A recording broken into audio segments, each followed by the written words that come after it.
لو برفانات الفورمونات دي بجد كان زمان اللي بحولك متجوز ملكة جمال العالم. فوق من الوهم ده.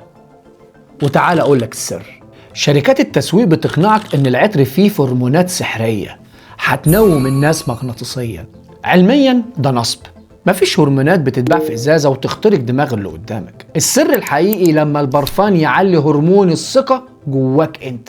الثقة دي هي المغناطيس الحقيقي اللي بيجذب اي حد ليك. عشان كده في الماس احنا ما بنبيعش وهم، احنا بنجيب لك الخلاصة وبنعمل لك محاكاة لأقوى العطور المودرن اللي بتكسر الدنيا بره، عشان تتشيك ببرفان يظبط كاريزمتك ويديك ثقة حقيقية يخلي حضورك طاغي في أي مكان. لو المعلومة دي نورت دماغك اعمل لي لايك واكتب لي كلمة ثقة في كومنت، وأنا هبعت لك أفخم ترشيحاتنا بإذن الله. واعمل لي شير بقى لصاحبك اللي لسه مصدق نصباية الفورمونات. سلام.